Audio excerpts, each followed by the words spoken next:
क्या आपने कभी सोचा है कि जब पाप का घड़ा भर जाता है तो क्या होता है? यह कहानी एक ऐसे ही पंडित की है जिसके पापों का घड़ा न सिर्फ भरा बल्कि ऐसा फूटा कि उसकी गूंज यमलोक तक सुनाई दी। यह कहानी उस सजा की है जो किसी ने सोची भी नहीं होगी और उस पश्चाताप की है जिसकी कीमत एक पूरी जिंदगी देकर चुकानी पड़ी। चलिए चलते हैं काशी की उस नगरी में और जानते हैं पंडित शिवदीन शर्मा के उस काले सच को जिसने भाग्य को भी अपना फैसला बदलने पर मजबूर कर दिया। काशी नगरी में एक ब्राह्मण रहता था।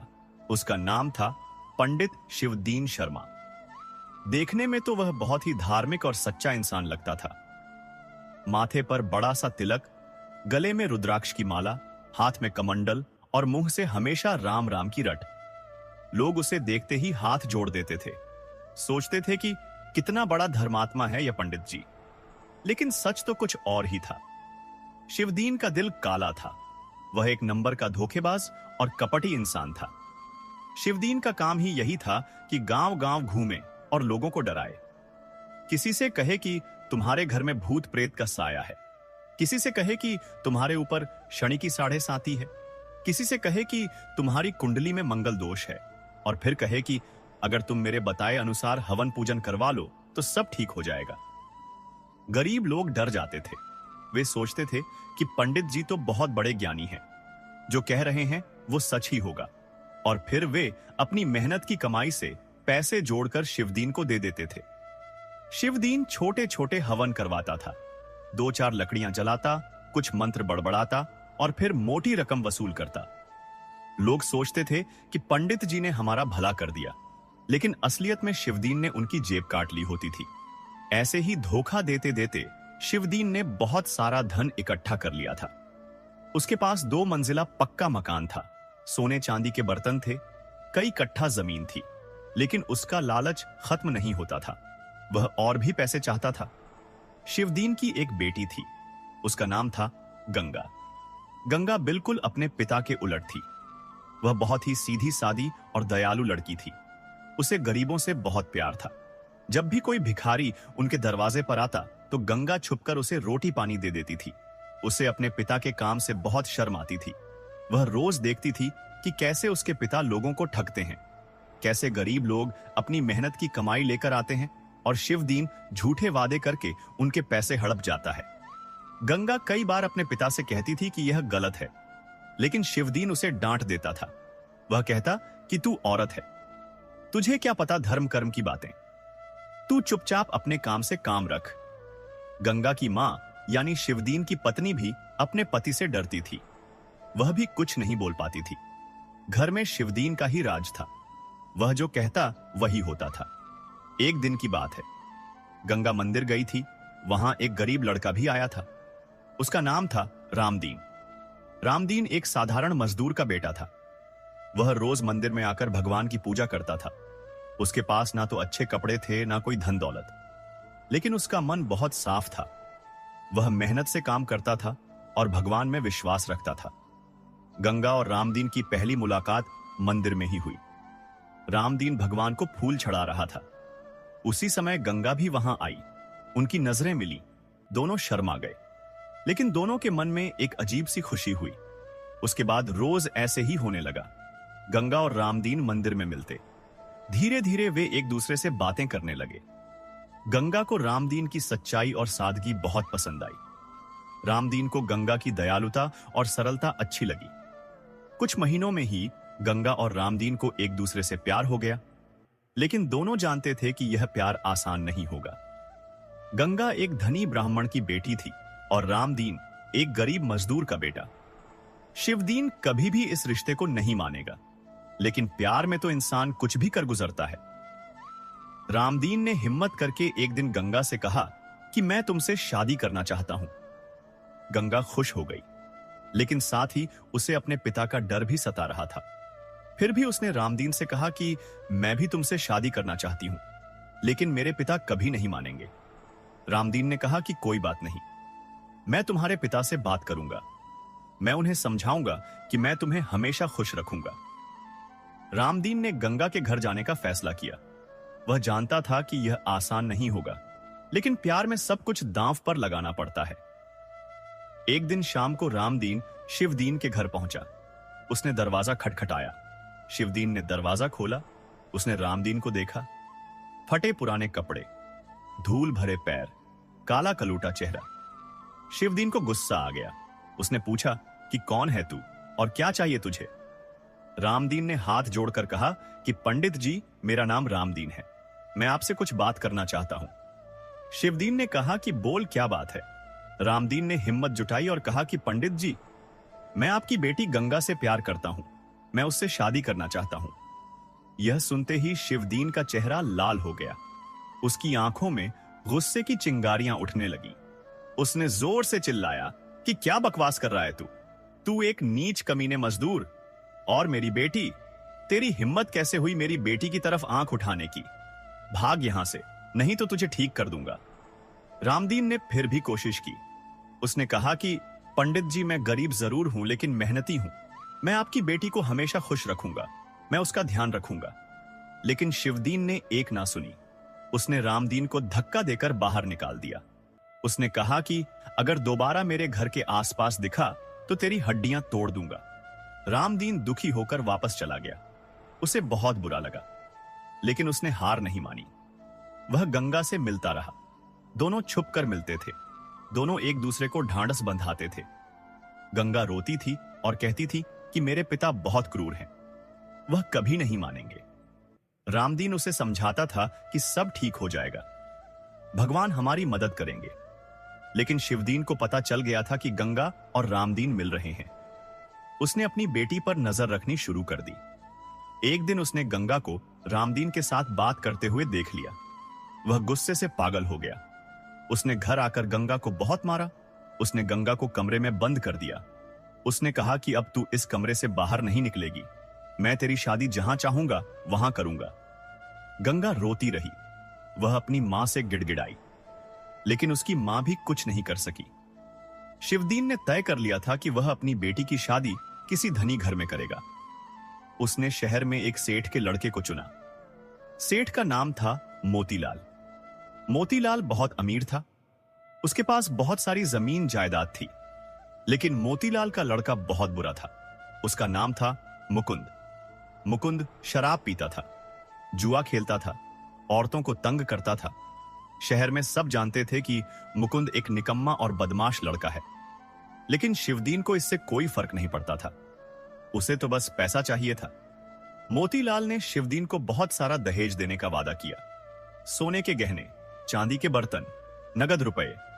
शिवदीन की आंखें चमक गईं।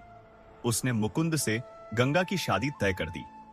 गंगा को जब पता चला तो वह टूट गई। उसने अपने पिता से बहुत गिड़गिड़ाई। उसने कहा कि पिताजी, मैं मुकुंद से शादी नहीं करना चाहती, वह एक बुरा इंसान है।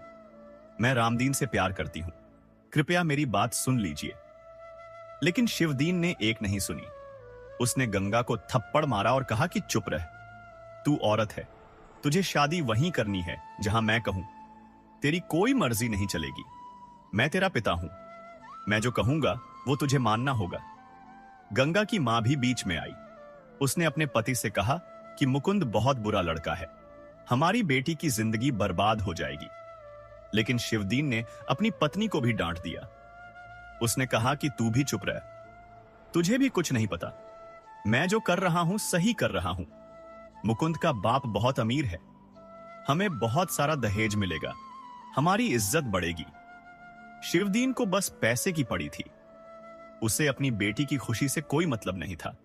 उसे अपनी इज्जत की फिक्र थी।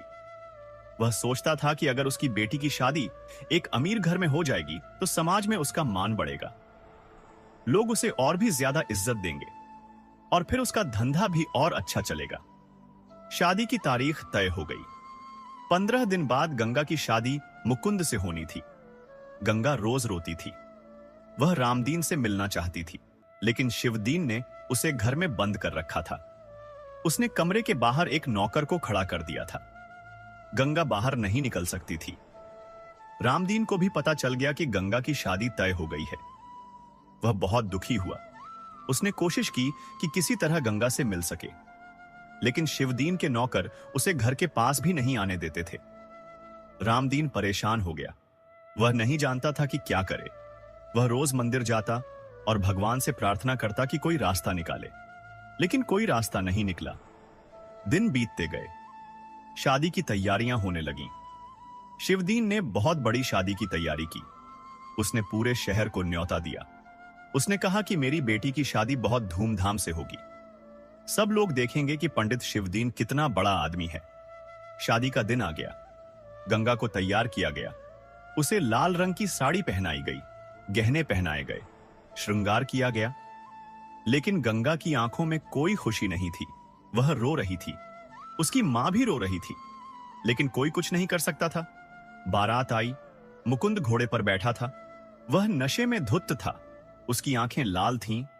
वह हंस रहा था और अपने दोस्तों के साथ मजाक कर रहा था। शिवदीन ने बारात का स्वागत किया। उसने मोतीलाल के पैर छुए। उसने सब बाराती को आदर से बैठाया।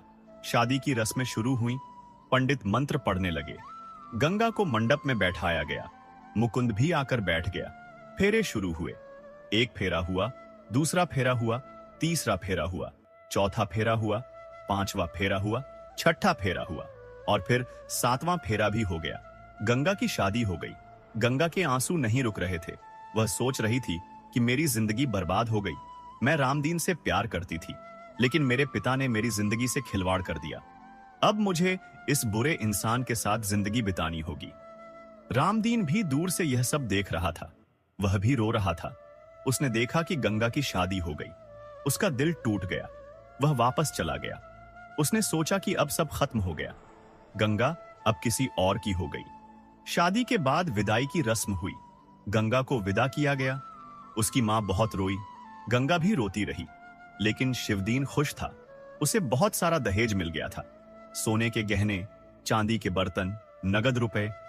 शिवदीन गिन गिन कर सब देख रहा था। उसे अपनी बेटी के दुख से कोई फर्क नहीं पड़ रहा था।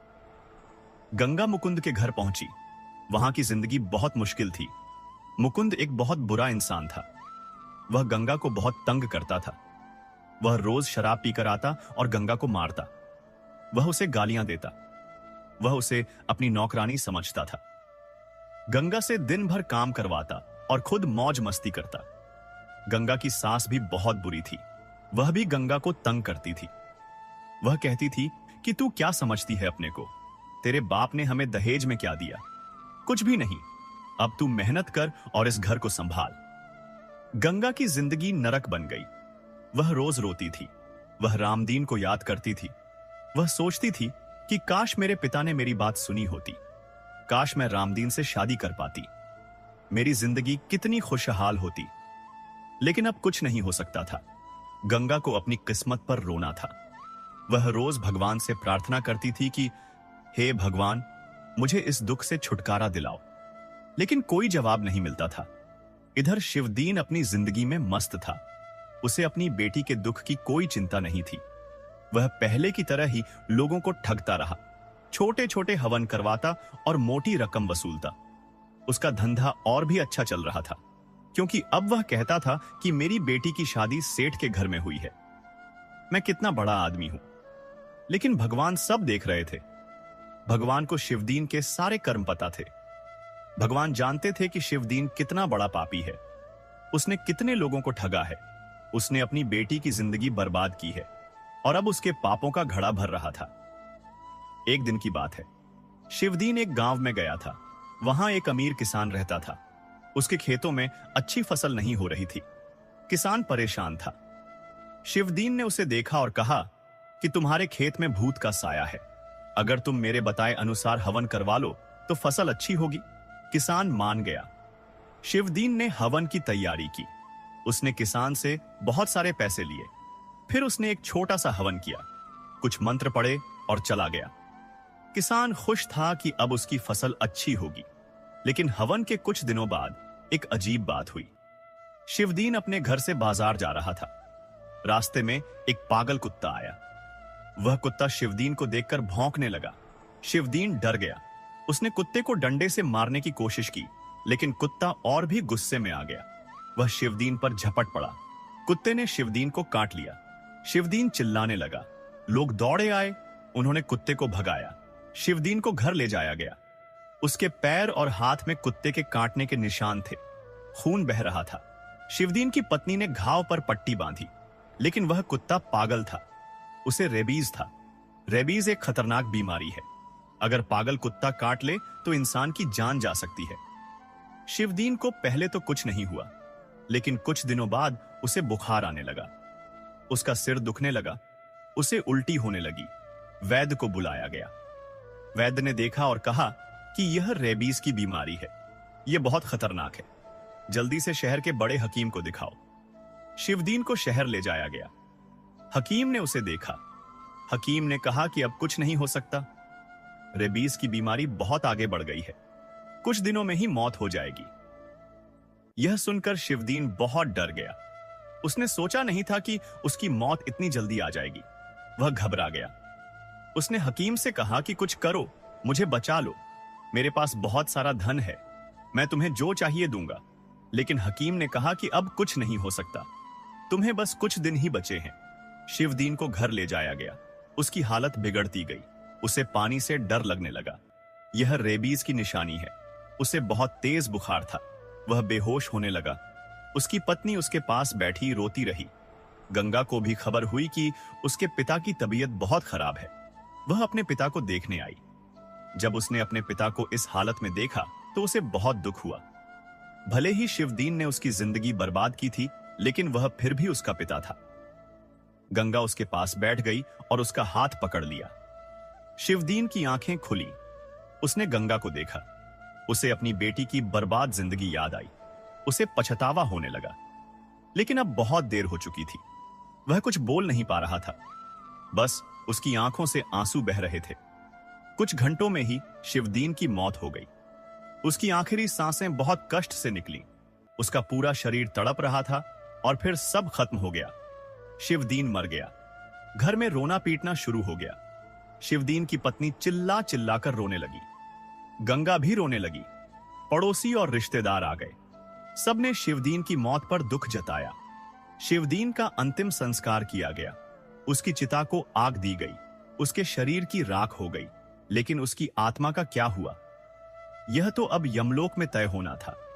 जब शिवदीन की आत्मा शरीर से निकली तो यमदूत उसे लेने आए। यमदूत बहुत डरावने दिखते थे। उनके हाथ में रस्सी थी। उन्होंने शिवदीन की आत्मा को पकड़ा और यमलोक की तरफ ले गए। यमलोक एक अजीब जगह है। वहां ना कोई खुशी है, ना कोई दुख। वहां बस न्याय होता है। हर आत्मा के कर्मों का हिसाब होता है। अच्छे कर्म करने वालों को स्वर्ग मिलता है, बुरे कर्म करने वालों को नरक मिलता है। शिवदीन की आत्मा को यमराज के दरबार में ले जाया गया। यमराज सिंहासन पर बैठे थे। उनके हाथ में एक बड़ी सी किताब थी। यह चित्रगुप्त की किताब थी। इस किताब में हर इंसान के कर्म लिखे होते हैं। यमराज ने शिवदीन की आत्मा को देखा। फिर उन्होंने चित्रगुप्त को बुलाया। चित्रगुप्त यमराज के सहायक हैं। वे हर इंसान के कर्मों का लेखा जोखा रखते हैं। चित्रगुप्त आए और उन्होंने अपनी किताब खोली। उन्होंने शिवदीन के कर्मों को पढ़ना शुरू किया। चित्रगुप्त ने कहा, महाराज, यह शिवदीन एक बहुत बड़ा पापी है। इसने अपनी पूरी जिंदगी में झूठ और फरेब से काम लिया। इसने गरीब लोगों को ठगा। इसने धर्म के नाम पर लोगों से पैसे ऐंठे। इसने अपनी बेटी की जिंदगी बर्बाद की।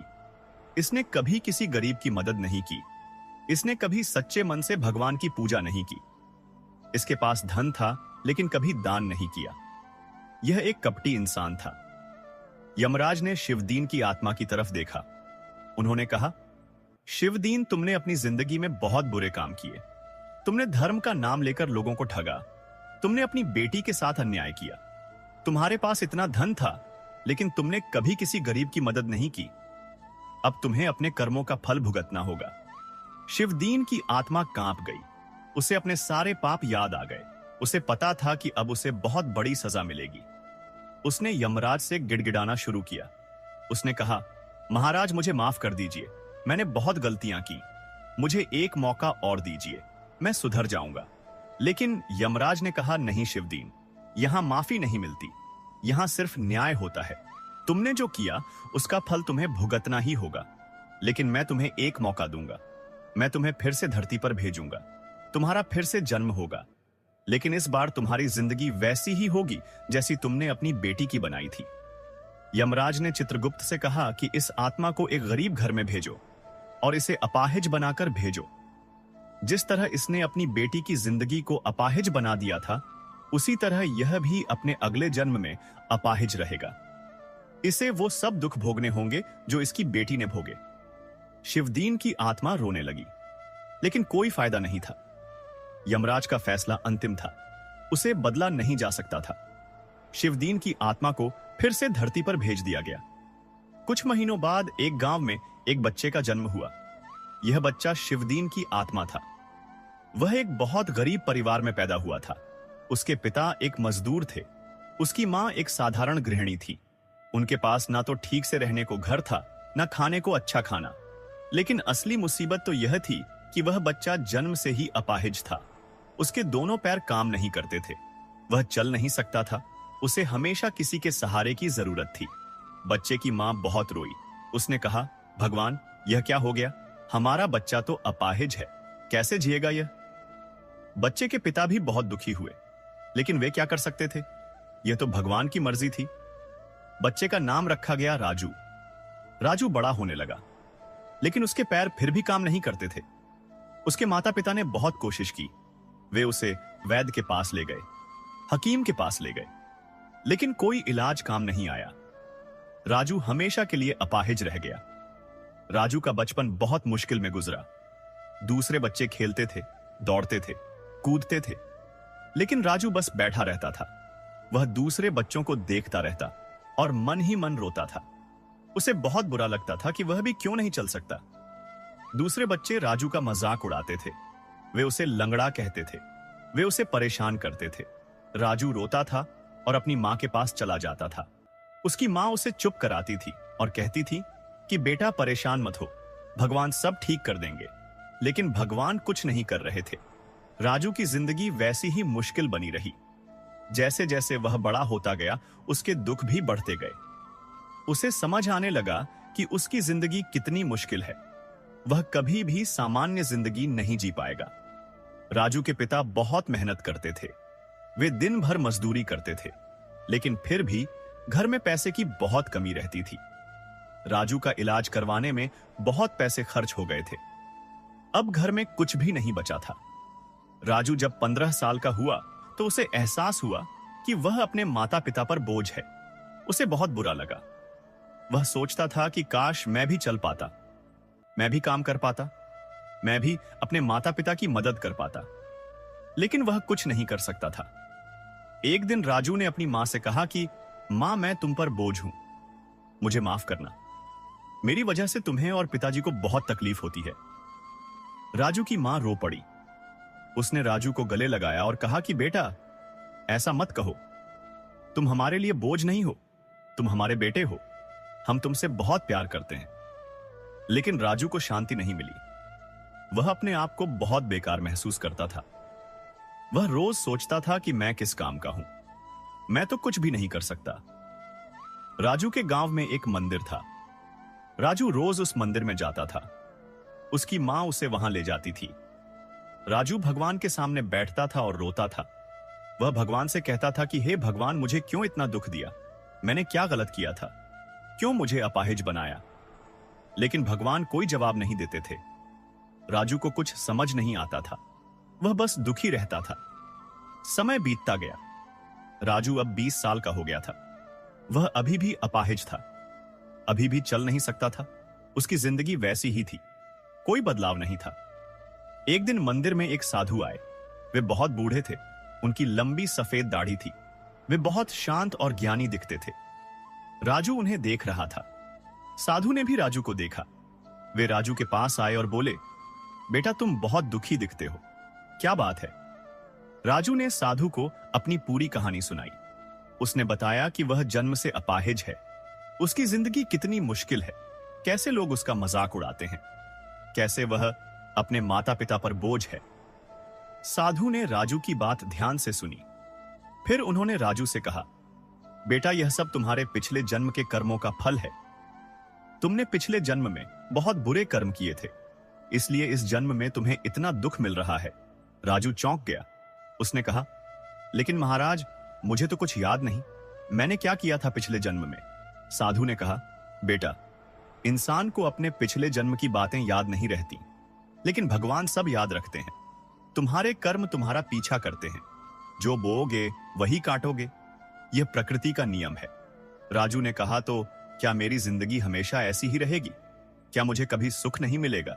साधु ने कहा, बेटा, अगर तुम इस जन्म में अच्छे कर्म करोगे तो अगले जन्म में तुम्हें सुख मिलेगा, लेकिन इस जन्म में तुम्हें अपने पिछले कर्मों का फल भुगतना होगा। यह भाग्य का लिखा है, इसे कोई नहीं मिटा सकता। राजू को बहुत दुख हुआ, लेकिन साधु की बात में सच्चाई थी। राजू ने सोचा कि शायद मैंने पिछले जन्म में सच में कुछ बुरा किया होगा, इसलिए मुझे यह सजा मिल रही है। साधु ने राजू से कहा, बेटा, दुखी मत हो, तुम अब से अच्छे कर्म करो, दूसरों की मदद करो, सच बोलो, किसी को धोखा मत दो, भगवान में विश्वास रखो, तो तुम्हारा अगला जन्म अच्छा होगा। राजू ने साधु की बात मान ली। उसने सोचा कि चलो, इस जन्म में तो मैं कुछ नहीं कर सकता, लेकिन अगले जन्म के लिए मैं अच्छे कर्म कर सकता हूं। राजू ने तय किया कि अब से वह सिर्फ अच्छे काम करेगा। राजू हालांकि चल नहीं सकता था, लेकिन वह दूसरे तरीकों से लोगों की मदद करने लगा। जब भी कोई गरीब उसके घर आता तो राजू उसे खाना खिलाता। जब भी कोई मदद मांगता तो राजू अपनी मां से कहता कि उसकी मदद करो। राजू ने झूठ बोलना बंद कर दिया, वह हमेशा सच बोलता था। धीरे धीरे राजू की जिंदगी में थोड़ा बदलाव आने लगा, उसे शांति मिलने लगी। हालांकि उसका शरीर अभी भी अपाहिज था, लेकिन उसका मन शांत हो गया था। वह अब ज्यादा नहीं रोता था। वह भगवान को धन्यवाद देता था कि कम से कम उसके पास अच्छे माता पिता हैं। एक दिन राजू के गांव में एक लड़की आई। उसका नाम था मीना। मीना भी एक गरीब घर से थी। उसके पिता बीमार थे। मीना अकेले ही अपने परिवार का पालन पोषण करती थी। वह दूसरों के घर में काम करती थी। मीना और राजू की मुलाकात मंदिर में हुई। मीना भी रोज मंदिर आती थी। उसने राजू को वहां देखा। राजू अपनी मां के सहारे मंदिर आता था। मीना को राजू पर दया आई। वह सोचती थी कि यह लड़का कितना दुखी है, लेकिन फिर भी कितना शांत है। धीरे धीरे मीना और राजू में दोस्ती हो गई। मीना राजू से बातें करती थी, राजू भी मीना से बातें करता था। दोनों एक दूसरे को अपने दुख सुनाते थे। दोनों एक दूसरे को सांत्वना देते थे। कुछ महीनों में ही मीना और राजू को एक दूसरे से प्यार हो गया, लेकिन राजू को डर था। वह सोचता था कि मैं तो अपाहिज हूं, मीना मुझसे शादी क्यों करेगी, मैं तो उसके किसी काम का नहीं हूं। लेकिन मीना ने राजू से कहा कि मुझे तुमसे प्यार है, मुझे तुम्हारा शरीर नहीं तुम्हारा मन पसंद है, तुम बहुत अच्छे इंसान हो, मैं तुमसे शादी करना चाहती हूं। राजू को यकीन नहीं हुआ। उसने कहा, लेकिन मीना, मैं तो चल भी नहीं सकता, मैं तुम्हारी देखभाल कैसे करूंगा। मीना ने कहा, हम दोनों मिलकर एक दूसरे की देखभाल करेंगे, हम दोनों मिलकर जिंदगी जीएंगे। राजू बहुत खुश हुआ, लेकिन साथ ही उसे अपने पिछले जन्म की याद आई। साधु ने कहा था कि तुमने पिछले जन्म में अपनी बेटी के साथ अन्याय किया था। तुमने उसकी शादी जबरदस्ती एक बुरे इंसान से करवा दी थी। राजू को एहसास हुआ कि शायद यही वह सजा है जो उसे मिलनी थी। उसने अपनी बेटी की शादी जबरदस्ती करवाई थी और अब उसे भी वैसी ही परेशानी झेलनी पड़ रही है। लेकिन इस बार राजू की कहानी अलग थी। राजू के माता पिता ने मीना को देखा। उन्हें मीना बहुत पसंद आई। वे जानते थे कि मीना एक अच्छी लड़की है। उन्होंने राजू से कहा कि अगर तुम मीना से शादी करना चाहते हो तो हम तैयार हैं। राजू बहुत खुश हुआ। उसने सोचा कि भगवान ने उस पर कृपा की है। उसके माता पिता ने उसकी बात मान ली। उन्होंने उसके प्यार को समझा। यह वो चीज थी जो पिछले जन्म में शिवदीन ने अपनी बेटी गंगा को नहीं दी थी। राजू और मीना की शादी हो गई। यह एक छोटी सी शादी थी, कोई दिखावा नहीं था, बस कुछ रिश्तेदार और दोस्त थे। लेकिन राजू और मीना दोनों बहुत खुश थे। शादी के बाद राजू और मीना एक साथ रहने लगे। मीना राजू का बहुत ध्यान रखती थी। वह उसकी हर जरूरत का ख्याल रखती थी। राजू भी मीना को बहुत प्यार करता था। वह हमेशा मीना का साथ देता था। राजू ने सोचा कि शायद इसी को कहते हैं भाग्य का लिखा। पिछले जन्म में उसने अपनी बेटी के साथ बुरा किया था, इसलिए इस जन्म में उसे सजा मिली। लेकिन जब उसने अच्छे कर्म करने शुरू किए तो उसकी जिंदगी में खुशियां आने लगीं। राजू ने अब भगवान के सामने रोना बंद कर दिया। वह अब भगवान को धन्यवाद देता था। वह कहता था कि हे भगवान, तुमने मुझे सजा दी, लेकिन साथ ही मुझे मीना भी दी। तुमने मुझे अपने पिछले कर्मों का एहसास करवाया। अब मैं समझ गया हूं कि भाग्य का लिखा कभी नहीं मिटता। कहानी यहीं खत्म नहीं होती। राजू की जिंदगी में अभी और भी बहुत कुछ होना बाकी था। एक दिन मीना के पिता की तबीयत और भी ज्यादा खराब हो गई। उन्हें बहुत तेज बुखार था। मीना बहुत परेशान हो गई। राजू ने उसे समझाया और कहा कि हम वैद्य को बुलाते हैं। वैद्य आया और उसने मीना के पिता को देखा। वैद्य ने कहा कि बुखार बहुत तेज है, दवाई की जरूरत है, लेकिन दवाई बहुत महंगी है। मीना के पास पैसे नहीं थे, राजू के पास भी पैसे नहीं थे। मीना रोने लगी। उसने कहा कि अब क्या होगा, मेरे पिताजी की जान खतरे में है। राजू ने मीना को समझाया। उसने कहा कि तुम चिंता मत करो, हम कोई ना कोई रास्ता निकालेंगे। राजू ने अपनी मां से कहा। उसकी मां ने कहा कि बेटा, हमारे पास भी तो कुछ नहीं है, हम क्या करें? राजू ने सोचा। उसके पास एक रुद्राक्ष की माला थी। यह माला उसकी दादी की थी, बहुत पुरानी थी, बहुत कीमती थी। राजू ने सोचा कि इसे बेचकर पैसे जुटाए जा सकते हैं, लेकिन उसकी मां ने कहा कि नहीं बेटा, यह माला तो बहुत पुरानी है, यह हमारे परिवार की निशानी है, इसे मत बेचो। लेकिन राजू ने कहा कि मां जान से बढ़कर कोई चीज नहीं होती, मीना के पिता की जान बचानी है, माला तो फिर मिल जाएगी। राजू ने वह माला बेच दी। उससे जो पैसे मिले उससे दवाई खरीदी गई। मीना के पिता को दवाई दी गई। कुछ दिनों में उनकी तबीयत सुधरने लगी। मीना बहुत खुश हुई। उसने राजू को धन्यवाद दिया। उसने कहा कि तुमने मेरे पिता की जान बचाई। राजू ने कहा कि यह तो मेरा फर्ज था, तुम मेरी पत्नी हो, तुम्हारे पिता मेरे भी पिता हैं, उनकी सेवा करना मेरा कर्तव्य है। मीना की आंखों में आंसू आ गए। उसने राजू को गले लगा लिया। राजू को एहसास हुआ कि जब हम दूसरों की मदद करते हैं तो हमें खुशी मिलती है। उसे याद आया कि पिछले जन्म में शिवदीन ने कभी किसी की मदद नहीं की थी। वह तो बस लोगों से पैसे लूटता था, लेकिन अब राजू दूसरों की मदद कर रहा था और इससे उसे शांति मिल रही थी। समय बीतता गया। राजू और मीना की जिंदगी चल रही थी। वे गरीब थे, उनके पास ज्यादा कुछ नहीं था, लेकिन वे खुश थे क्योंकि उनके पास एक दूसरे का साथ था, उनके पास प्यार था। एक दिन मीना ने राजू को बताया कि वह मां बनने वाली है। राजू बहुत खुश हुआ, लेकिन साथ ही उसे डर भी लगा। वह सोचने लगा कि मैं तो अपाहिज हूं, मैं अपने बच्चे की देखभाल कैसे करूंगा, मैं उसे कैसे पाल पोसूंगा। मीना ने राजू को समझाया। उसने कहा कि हम दोनों मिलकर अपने बच्चे को पालेंगे, तुम चिंता मत करो, भगवान हमारी मदद करेंगे। कुछ महीनों बाद मीना ने एक बच्चे को जन्म दिया। यह एक लड़का था। बच्चा बिल्कुल स्वस्थ था, उसके दोनों हाथ पैर ठीक थे। राजू बहुत खुश हुआ।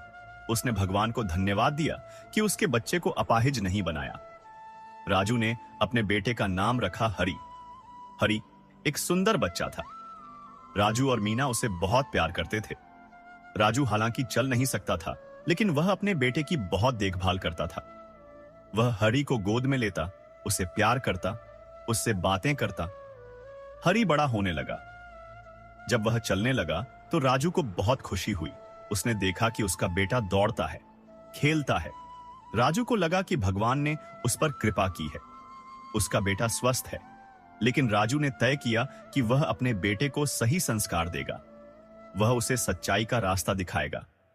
वह उसे सिखाएगा कि हमेशा अच्छे कर्म करने चाहिए, कभी किसी को धोखा नहीं देना चाहिए, हमेशा दूसरों की मदद करनी चाहिए। राजू हरि को रोज भगवान की कहानियां सुनाता था। वह उसे राम की कहानी सुनाता, कृष्ण की कहानी सुनाता। वह हरि को बताता कि कैसे राम ने सच्चाई का साथ दिया, कैसे कृष्ण ने धर्म की रक्षा की। हरि ध्यान से सुनता था।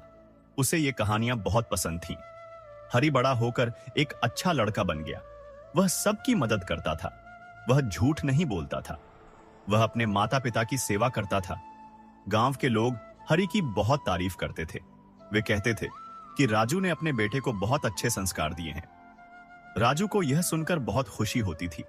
वह सोचता था कि शायद इसी को कहते हैं जीवन का असली मकसद, पैसा कमाना, धन इकट्ठा करना, यह सब तो बेकार है।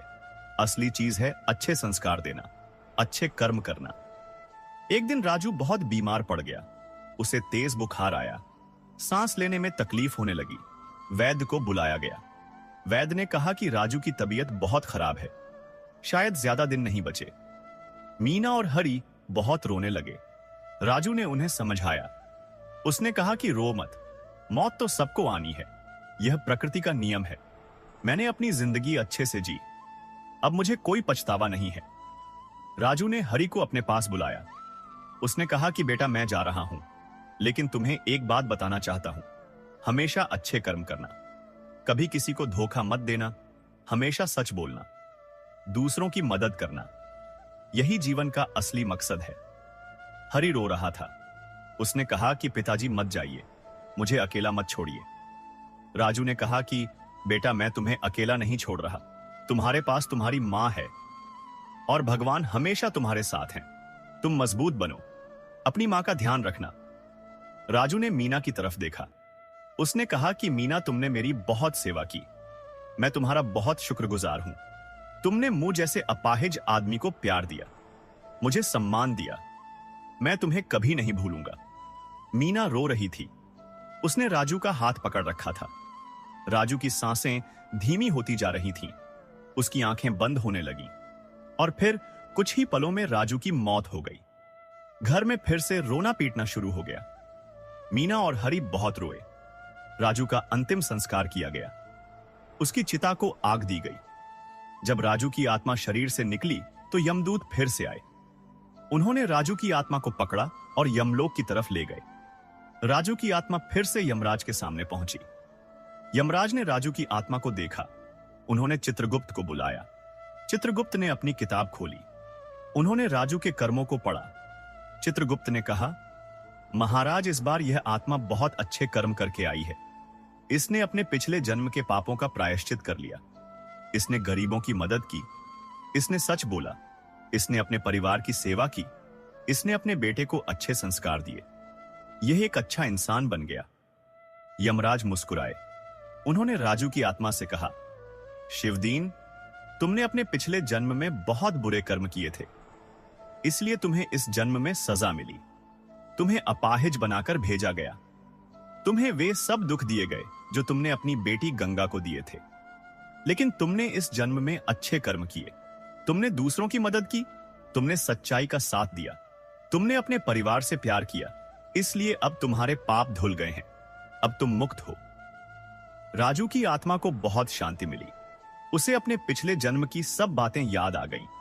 उसे याद आया कि कैसे वह शिवदीन था, कैसे उसने लोगों को ठगा था, कैसे उसने अपनी बेटी गंगा की जिंदगी बर्बाद की थी, कैसे उसने रामदीन को दुख दिया था। राजू की आत्मा ने यमराज से कहा, महाराज मुझे अब सब याद आ रहा है। मैंने पिछले जन्म में बहुत गलत किया था। मैं एक कपटी इंसान था। मैं सिर्फ पैसे के पीछे भागता था। मुझे अपनी बेटी की खुशी से कोई मतलब नहीं था। लेकिन इस जन्म में मुझे एहसास हुआ कि असली खुशी पैसे में नहीं है। असली खुशी प्यार में है, अच्छे कर्मों में है, दूसरों की सेवा में है। मैं आपका शुक्रगुजार हूं कि आपने मुझे यह सीख दी। यमराज ने कहा, शिवदीन, यही तो भगवान का नियम है, जो बोओगे वही काटोगे। तुमने बुरा बोया था, इसलिए तुम्हें बुरा काटना पड़ा, लेकिन जब तुमने अच्छा बोया तो तुम्हें अच्छा मिला। यही है भाग्य का लिखा, इसे कोई नहीं मिटा सकता। लेकिन अच्छी बात यह है कि इंसान अपने कर्मों से अपना भाग्य बदल सकता है। अगर तुम बुरे कर्म करोगे तो बुरा भाग्य बनेगा, अगर तुम अच्छे कर्म करोगे तो अच्छा भाग्य बनेगा। यह तुम्हारे हाथ में है। राजू की आत्मा ने कहा, महाराज अब मेरा क्या होगा? यमराज ने कहा, अब तुम स्वर्ग जाओगे। तुमने अपने पापों का प्रायश्चित कर लिया है, अब तुम्हें शांति मिलेगी। लेकिन राजू की आत्मा ने कहा, महाराज मैं स्वर्ग नहीं जाना चाहता, मैं फिर से धरती पर जाना चाहता हूं। मैं और भी लोगों की मदद करना चाहता हूं। मैं लोगों को बताना चाहता हूं कि भाग्य का लिखा कभी नहीं मिटता। जो कर्म हम करते हैं वही हमारे साथ रहते हैं। यमराज बहुत खुश हुए। उन्होंने कहा, यह बहुत अच्छी बात है शिवदीन, तुम्हारी यह सोच बहुत उत्तम है। ठीक है, तुम फिर से धरती पर जाओगे, लेकिन इस बार तुम एक साधु के रूप में जाओगे। तुम लोगों को धर्म का रास्ता दिखाओगे, तुम उन्हें अच्छे कर्मों का महत्व बताओगे। राजू की आत्मा बहुत खुश हुई। उसने यमराज को धन्यवाद दिया और फिर उसे फिर से धरती पर भेज दिया गया। कुछ समय बाद एक गांव में एक साधु आए। वे बहुत शांत और ज्ञानी थे। उनकी आंखों में एक अलग ही चमक थी। वे गांव गांव घूमते और लोगों को धर्म की बातें बताते। यह साधु कोई और नहीं बल्कि शिवदीन यानी राजू की आत्मा थी। उसने अब एक साधु का रूप ले लिया था। वह लोगों को बताता था कि भाग्य का लिखा कभी नहीं मिटता। जो कर्म हम करते हैं वही हमारे साथ रहते हैं। अगर हम बुरे कर्म करेंगे तो हमें सजा मिलेगी, अगर हम अच्छे कर्म करेंगे तो हमें इनाम मिलेगा। साधु लोगों को अपनी कहानी सुनाता था। वह बताता था कि कैसे वह पिछले जन्म में एक कपटी ब्राह्मण था, कैसे उसने लोगों को ठगा था, कैसे उसने अपनी बेटी की जिंदगी बर्बाद की थी और फिर कैसे उसे सजा मिली थी, कैसे उसे अपाहिज बनाकर भेजा गया था। लोग साधु की बात ध्यान से सुनते थे। उन्हें बहुत कुछ सीखने को मिलता था। वे समझते थे कि सच में भाग्य का लिखा कभी नहीं मिटता। हमें हमेशा अच्छे कर्म करने चाहिए। एक दिन साधु एक गांव में पहुंचे। वहां एक बूढ़ी औरत रहती थी। वह बहुत दुखी थी। साधु ने उससे पूछा कि तुम इतनी दुखी क्यों हो?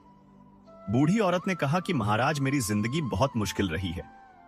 मेरे पिता ने मेरी शादी जबरदस्ती एक बुरे आदमी से करवा दी थी। उस आदमी ने मुझे बहुत तंग किया। मेरी पूरी जिंदगी दुख में बीती। साधु ने बूढ़ी औरत को ध्यान से देखा। उन्हें कुछ याद आया। उन्होंने पूछा कि तुम्हारा नाम क्या है? बूढ़ी औरत ने कहा कि मेरा नाम गंगा है। साधु चौंक गए। गंगा, यह तो उनकी बेटी थी, यानी शिवदीन की बेटी। साधु को सब याद आ गया। उन्हें बहुत दुख हुआ। उनकी आंखों में आंसू आ गए। साधु ने गंगा से कहा कि बेटी, मैं तुम्हारा पिता हूं। मैं वही शिवदीन हूं जिसने तुम्हारी जिंदगी बर्बाद की थी। मैं तुमसे माफी मांगता हूं। मैंने तुम्हारे साथ बहुत बुरा किया था। गंगा को यकीन नहीं हुआ। उसने साधु को देखा। साधु ने उसे अपनी पूरी कहानी सुनाई। कैसे वह शिवदीन था, कैसे उसे सजा मिली थी, कैसे वह राजू बना था और अब कैसे वह एक साधु बन गया था। गंगा को सब समझ आ गया। उसकी आंखों में भी आंसू आ गए। उसने साधु को गले लगा लिया। उसने कहा कि पिताजी, मैं आपको माफ करती हूं। मुझे पता है कि आपको भी अपने कर्मों की सजा मिली। अब मुझे कोई गुस्सा नहीं है। साधु बहुत खुश हुए। उन्होंने गंगा को आशीर्वाद दिया। उन्होंने कहा कि बेटी, तुम्हारी आत्मा बहुत पवित्र है। तुमने मुझे माफ कर दिया। भगवान तुम्हें बहुत खुशियां देंगे। गंगा ने साधु से पूछा कि पिताजी, रामदीन का क्या हुआ? वह कहां है? साधु ने कहा कि रामदीन ने भी बहुत अच्छे कर्म किए। वह एक अच्छा इंसान था। उसे भी अच्छा जन्म मिला होगा। तुम उसके लिए चिंता मत करो। गंगा को शांति मिली। उसने साधु से कहा कि पिताजी, मुझे भी धर्म का रास्ता दिखाइए। मैं भी अच्छे कर्म करना चाहती हूं। साधु ने गंगा को धर्म की बातें बताईं। उन्होंने उसे समझाया कि कैसे हमें हमेशा अच्छे कर्म करने चाहिए, कैसे हमें क्षमा करना चाहिए, कैसे हमें दूसरों से प्यार करना चाहिए। गंगा ने साधु की सारी बातें मान ली। उसने अपनी बची हुई जिंदगी अच्छे कर्मों में बिताई। वह गरीबों की मदद करती थी। वह मंदिर में भगवान की पूजा करती थी। वह लोगों को प्यार से बातें करती थी। कुछ सालों बाद गंगा की भी मौत हो गई। जब उसकी आत्मा यमलोक पहुंची तो यमराज ने उसे देखा। चित्रगुप्त ने उसके कर्म पढ़े। यमराज बहुत खुश हुए। उन्होंने कहा, गंगा, तुमने अपनी जिंदगी में बहुत दुख सहे, लेकिन फिर भी तुमने अपने पिता को माफ कर दिया। तुमने अच्छे कर्म किए। अब तुम स्वर्ग जाओगी। वहां तुम्हें शांति मिलेगी। गंगा की आत्मा स्वर्ग चली गई। वहां उसे बहुत सुख मिला। वहां कोई दुख नहीं था, सिर्फ शांति थी, खुशी थी। साधु यानी शिवदीन यानी राजू की आत्मा ने अपना काम जारी रखा। वह गांव गांव घूमता रहा, लोगों को धर्म की बातें बताता रहा। उसने हजारों लोगों को अच्छे कर्मों का रास्ता दिखाया। साधु लोगों को बताता था कि देखो, भाग्य का लिखा कभी नहीं मिटता। जो कर्म हम करते हैं वही हमारे साथ रहते हैं। मैंने पिछले जन्म में बुरे कर्म किए थे, इसलिए मुझे सजा मिली, लेकिन जब मैंने अच्छे कर्म किए तो मुझे इनाम मिला। यही है जीवन का सच। लोग साधु की बात सुनते और समझते। वे अपनी जिंदगी में बदलाव लाते। वे बुरे कर्म करना छोड़ देते। वे अच्छे कर्म करने लगते। इस तरह साधु ने बहुत सारे लोगों की जिंदगी बदल दी। एक दिन साधु एक पेड़ के नीचे बैठे थे। उन्हें अपनी पूरी जिंदगी याद आ रही थी। कैसे वह शिवदीन थे, कैसे उन्होंने लोगों को ठगा था, कैसे उन्हें सजा मिली थी, कैसे वह राजू बने, कैसे उन्होंने अच्छे कर्म किए और अब कैसे वह एक साधु बन गए थे। साधु ने भगवान को धन्यवाद दिया। उन्होंने कहा कि हे भगवान, आपने मुझे सही रास्ता दिखाया, आपने मुझे मेरे कर्मों का एहसास करवाया। अब मैं समझ गया हूं कि भाग्य का लिखा कभी नहीं मिटता, लेकिन हम अपने कर्मों से अपना भाग्य बदल सकते हैं। साधु ने अपनी आंखें बंद की। उन्होंने गहरी सांस ली और फिर उन्हें एक आवाज सुनाई दी। यह भगवान की आवाज थी। भगवान ने कहा, शिवदीन, तुमने अपने पापों का प्रायश्चित कर लिया है। तुमने बहुत अच्छे कर्म किए हैं। तुमने लोगों को सही रास्ता दिखाया है। अब तुम मुक्त हो। तुम्हें अब जन्म मरण के चक्र से छुटकारा मिल गया है। तुम अब मेरे पास आ सकते हो। साधु की आंखों में आंसू आ गए। वे खुशी के आंसू थे। साधु ने भगवान को धन्यवाद दिया। उन्होंने कहा कि हे भगवान, मैं आपका बहुत शुक्रगुजार हूं। आपने मुझे यह मौका दिया। और फिर साधु की आत्मा ने अपना शरीर छोड़ दिया। वह भगवान के पास चली गई। वहां उसे परम शांति मिली। वहां कोई दुख नहीं था, कोई पाप नहीं था, सिर्फ प्यार था, सिर्फ शांति थी। लेकिन साधु की कहानी अभी भी लोगों के बीच जिंदा रही। लोग उस साधु को याद करते थे। वे उनकी बातों को याद करते थे। वे उनसे सीखी हुई बातों को अपनी जिंदगी में उतारते थे। गांव में लोग एक दूसरे को साधु की कहानी सुनाते। वे कहते कि देखो, यह साधु कितने ज्ञानी थे। उन्होंने हमें बताया कि भाग्य का लिखा कभी नहीं मिटता। हमें हमेशा अच्छे कर्म करने चाहिए, तभी हमारी जिंदगी अच्छी होगी। एक बूढ़ा आदमी अपने पोते को यह कहानी सुना रहा था। पोते ने पूछा, दादाजी, तो क्या सच में भाग्य का लिखा नहीं मिटता? बूढ़े आदमी ने कहा, हां बेटा, भाग्य का लिखा नहीं मिटता। जो कर्म हम करते हैं वही हमारे साथ रहते हैं। अगर हम बुरे कर्म करेंगे तो हमें सजा मिलेगी, अगर हम अच्छे कर्म करेंगे तो हमें इनाम मिलेगा। पोते ने कहा, लेकिन दादाजी, साधु ने तो अपना भाग्य बदल लिया था। पहले वह बुरा आदमी था, फिर वह अच्छा आदमी बन गया। बूढ़े आदमी ने मुस्कुराते हुए कहा, हां बेटा, यही तो बात है। भाग्य का लिखा नहीं मिटता, लेकिन हम अपने कर्मों से अपना भाग्य बदल सकते हैं। अगर साधु ने राजू बनने के बाद भी बुरे कर्म किए होते तो उसे और भी सजा मिलती, लेकिन उसने अच्छे कर्म किए, इसलिए उसका भाग्य बदल गया। उसे मुक्ति मिल गई। पोता समझ गया। उसने कहा, तो दादाजी, मुझे भी हमेशा अच्छे कर्म करने चाहिए। बूढ़े आदमी ने पोते के सिर पर हाथ फेरा और कहा, हां बेटा, हमेशा अच्छे कर्म करो, किसी को धोखा मत दो, हमेशा सच बोलो, दूसरों की मदद करो, तभी तुम्हारी जिंदगी अच्छी होगी। पोते ने दादाजी की बात मान ली। उसने तय किया कि वह हमेशा अच्छे कर्म करेगा। वह कभी झूठ नहीं बोलेगा, वह दूसरों की मदद करेगा। इस तरह साधु की कहानी पीढ़ी दर पीढ़ी चलती रही। लोग इस कहानी को सुनते और सीखते। वे समझते कि भाग्य का लिखा कभी नहीं मिटता। जो कर्म हम करते हैं वही हमारे साथ रहते हैं। हमें हमेशा अच्छे कर्म करने चाहिए। यह कहानी हमें यह सिखाती है कि जीवन में हमारे कर्मों का बहुत महत्व है। हम जो भी करते हैं उसका हिसाब हमें देना पड़ता है। अगर हम बुरे कर्म करेंगे तो हमें सजा मिलेगी, अगर हम अच्छे कर्म करेंगे तो हमें इनाम मिलेगा। शिवदीन ने अपने जीवन में बहुत बुरे कर्म किए। उसने लोगों को ठगा, उसने अपनी बेटी की जिंदगी बर्बाद की, इसलिए उसे सजा मिली।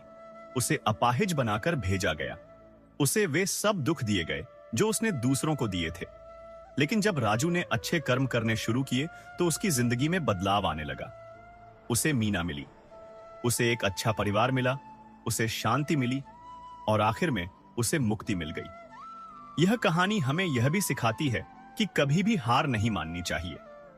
राजू अपाहिज था, उसकी जिंदगी बहुत मुश्किल थी, लेकिन फिर भी उसने हिम्मत नहीं हारी। उसने अच्छे कर्म किए, उसने दूसरों की मदद की और इसलिए उसे अपने कर्मों का अच्छा फल मिला। यह कहानी हमें यह भी सिखाती है कि क्षमा करना बहुत जरूरी है। गंगा ने अपने पिता को माफ कर दिया। हालांकि उसके पिता ने उसकी जिंदगी बर्बाद की थी, लेकिन फिर भी गंगा ने उसे माफ कर दिया और इसलिए गंगा को भी शांति मिली, उसे भी स्वर्ग मिला। यह कहानी हमें यह भी सिखाती है कि पैसा सब कुछ नहीं है। शिवदीन के पास बहुत सारा पैसा था, लेकिन फिर भी वह खुश नहीं था। उसकी आत्मा शांत नहीं थी। राजू के पास पैसा नहीं था, लेकिन फिर भी वह खुश था, क्योंकि उसके पास प्यार था, उसके पास अच्छे कर्म थे, उसके पास शांति थी। यह कहानी हमें यह भी सिखाती है कि परिवार का बहुत महत्व है। राजू ने अपने परिवार से बहुत प्यार किया। उसने अपनी पत्नी मीना की बहुत सेवा की। उसने अपने बेटे हरि को अच्छे संस्कार दिए और इसलिए राजू की जिंदगी सफल रही। यह कहानी हमें यह भी सिखाती है कि संस्कार का बहुत महत्व है। राजू ने अपने बेटे हरि को बहुत अच्छे संस्कार दिए। उसने उसे सिखाया कि हमेशा सच बोलना चाहिए, हमेशा दूसरों की मदद करनी चाहिए, और इसलिए हरि एक अच्छा इंसान बना। यह कहानी हमें यह भी सिखाती है कि भगवान हमेशा न्याय करते हैं। भले ही कुछ समय लग जाए, लेकिन भगवान हमेशा सबको उनके कर्मों का फल देते हैं। शिवदीन को लगा कि वह बच गया। उसने सोचा कि उसे कोई सजा नहीं मिलेगी, लेकिन भगवान सब देख रहे थे। उन्होंने शिवदीन को सजा दी। यह कहानी हमें यह भी सिखाती है कि कभी भी किसी के साथ अन्याय नहीं करना चाहिए। शिवदीन ने अपनी बेटी गंगा के साथ अन्याय किया। उसने उसकी शादी जबरदस्ती एक बुरे आदमी से करवा दी, इसलिए शिवदीन को सजा मिली। यह कहानी हमें यह भी सिखाती है कि प्यार सबसे बड़ी ताकत है। मीना ने राजू से प्यार किया। हालांकि राजू अपाहिज था, लेकिन मीना को इससे कोई फर्क नहीं पड़ा। उसने राजू के मन को देखा, उसके दिल को देखा, और इसलिए मीना और राजू दोनों खुश रहे।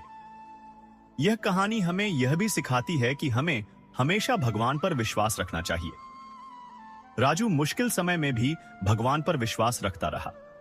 वह रोज मंदिर जाता था, भगवान से प्रार्थना करता था, और इसलिए भगवान ने उसकी मदद की। यह कहानी हमें यह भी सिखाती है कि हमें कभी भी अपने कर्मों से डरना नहीं चाहिए। हमें हमेशा अच्छे कर्म करने चाहिए। भले ही हमें तुरंत उसका फल ना मिले, लेकिन एक ना एक दिन हमें जरूर मिलेगा। यह कहानी हमें यह भी सिखाती है कि हमें हमेशा दूसरों की मदद करनी चाहिए। राजू ने मीना के पिता की मदद की। उसने अपनी सबसे कीमती चीज बेच दी, और इसलिए भगवान ने राजू को और भी ज्यादा खुशियां दी। यह कहानी हमें यह भी सिखाती है कि जीवन में उतार चढ़ाव आते रहते हैं। कभी अच्छा समय आता है तो कभी बुरा, लेकिन हमें हमेशा धैर्य रखना चाहिए। हमें हिम्मत नहीं हारनी चाहिए। राजू की जिंदगी बहुत मुश्किल थी, लेकिन उसने हिम्मत नहीं हारी, और इसलिए उसे अच्छा फल मिला। यह कहानी हमें यह भी सिखाती है कि मृत्यु अंत नहीं है। मृत्यु के बाद भी जीवन है। हमारी आत्मा अमर है। शरीर मर जाता है, लेकिन आत्मा नहीं मरती। शिवदीन का शरीर मर गया, लेकिन उसकी आत्मा फिर से जन्म लेती रही, जब तक उसे मुक्ति नहीं मिल गई। यह कहानी हमें यह भी सिखाती है कि हमें अपने माता पिता की सेवा करनी चाहिए। राजू ने अपने माता पिता की बहुत सेवा की। हरि ने भी अपने माता पिता की बहुत सेवा की, और इसलिए उन्हें खुशियां मिली। यह कहानी हमें यह सिखाती है कि धर्म का असली मतलब है अच्छे कर्म करना। शिवदीन धर्म के नाम पर लोगों को ठगता था, लेकिन वह असली धर्म नहीं था। असली धर्म है दूसरों की मदद करना, सच बोलना, प्यार से रहना। यही असली धर्म है। आखिर में यह कहानी हमें यह सिखाती है कि भाग्य का लिखा कभी नहीं मिटता। हमारे कर्म हमारा भाग्य बनाते हैं। अगर हम अच्छे कर्म करेंगे तो हमारा भाग्य अच्छा होगा। अगर हम बुरे कर्म करेंगे तो हमारा भाग्य बुरा होगा। यह प्रकृति का नियम है। यह भगवान का नियम है। इसे कोई नहीं बदल सकता। इसलिए हमें हमेशा सावधान रहना चाहिए। हमें हमेशा अच्छे कर्म करने चाहिए। हमें हमेशा सच बोलना चाहिए। हमें दूसरों से प्यार करना चाहिए। हमें दूसरों की मदद करनी चाहिए। तभी हमारी जिंदगी सफल होगी। तभी हमें शांति मिलेगी। तभी हमें मुक्ति मिलेगी। यह कहानी खत्म होती है, लेकिन इसकी सीख हमेशा के लिए है। यह सीख हमें हमेशा याद रखनी चाहिए। हमें इसे अपनी जिंदगी में उतारना चाहिए। तभी हम एक अच्छे इंसान बन सकते हैं। तभी हम सच्ची खुशी पा सकते हैं।